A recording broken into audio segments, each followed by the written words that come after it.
नमस्कार, स्वागत आहे परत एकदा हायफा एज्युकेशन सर्व्हिस या युट्यूब चॅनलवरती। आज 12वी बोर्डाचा रिझल्ट लागला। बरेच विद्यार्थी पास झाले असतील, बरेच विद्यार्थी फेल झाले असतील किंवा काही विद्यार्थ्यांनी टॉप केलं असेल तर काही विद्यार्थ्यांना कमी स्कोर आला असेल। एखाद्या विद्यार्थ्याने टॉप केलं किंवा एखाद्या विद्यार्थ्याला चांगला स्कोर आला म्हणजे खूप काही मोठा तीर मारला अशातला काही भाग नाही। आणि एखादा विद्यार्थी फेल झाला किंवा एखाद्या विद्यार्थ्याचा कमी स्कोर आला तर त्याच्याकडून खूप मोठा गुन्हा झाला किंवा खूप मोठी चूक झाली अशातला काही भाग नसतो। ॲज अ ह्यूमन अचीवमेंट घेत राहणं हे आपलं काम असतं। हिंदी पिक्चर मध्ये एक डायलॉग आहे, अंत में सब कुछ ठीक होता है और अगर ठीक ना हो तो वो अंत नहीं है।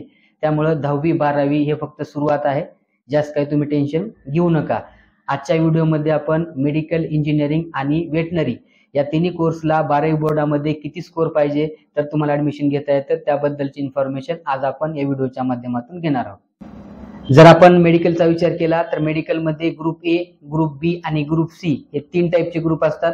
ग्रुप ए मध्ये एमबीबीएस आणि बीडीएस, ग्रुप बी मध्ये बीएमएस, बीएचएमएस आणि बीयूएमएस, त्यालाच आपण आयुष कोर्सेस पण म्हणतो। त्यानंतर ग्रुप सी ला पॅरामेडिकल कोर्सेस किंवा अलाइड कोर्सेस म्हणलं जातं।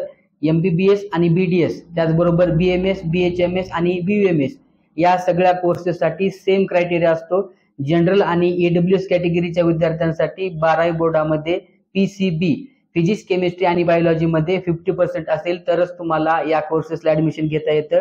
50% म्हणजे 150 मार्क। त्यानंतर जेवढे काही कॅटेगरीचे विद्यार्थी आहेत, SC, ST, OBC, NT1, NT2 या सगळ्या कॅटेगरीच्या विद्यार्थ्यांसाठी 40% म्हणजे 120 मार्क लागतात। पीसीबी फिजिक्स, केमिस्ट्री आणि बायोलॉजी तुमचं जर या तिन्हीची ग्रुपिंग होत असेल तरच तुम्हाला या कोर्सेसला ऍडमिशन घेता येतं। अदरवाईज तुम्हाला या कोर्सेसला ऍडमिशन घेता येत नाही। जरी तुमचा नीट मध्ये किती जरी चांगला स्कोर असेल किंवा 12वी बोर्डामध्ये अदर जे सब्जेक्ट आहेत त्याच्यामध्ये जरी तुमचा चांगला स्कोर असेल तरी सुद्धा तुम्हाला या कोर्सेसला ऍडमिशन घेता येत नाही। त्यानंतर ग्रुप सी मध्ये फिजिओथेरपी, बीपीटीएच या कोर्सेसला 12वी बोर्डाची कसल्याच प्रकारची कंडिशन नसते। आता जसं मी सांगितलं ग्रुप ए आणि ग्रुप बी साठी त्या पद्धतीनं फिजिओथेरपीला अशा प्रकारची काही कंडिशन नसते। पण ज्यावेळेस आपण एमबीबीएस असेल किंवा बीडीएस किंवा आयुष कोर्सेस असतील, जर आउट ऑफ महाराष्ट्र जर आपल्याला ऍडमिशन घ्यायचं असेल तर ओपन कॅटेगरीनुसारच आपल्याला क्वालिफाईंग कट ऑफ जो आहे तो लागू होत असतो। जसे की मी सांगितलं की जनरल कॅटेगरीसाठी 150 म्हणजे 50% लागतात। अशा पद्धतीनं मेडिकल साठी 12वी बोर्डचा क्वालिफाईंग क्रायटेरिया आहे। आणखी जर तुमचे काही डाऊट्स असतील तर तुम्ही कमेंट करू शकता। त्याच्यानंतर इंजिनिअरिंग साठी ओपन कॅटेगरीच्या विद्यार्थ्याला 45% म्हणजे पीसीएम फिजिक्स, केमिस्ट्री आणि मॅथ मध्ये 45% लागत असतात, म्हणजे 135 मार्क।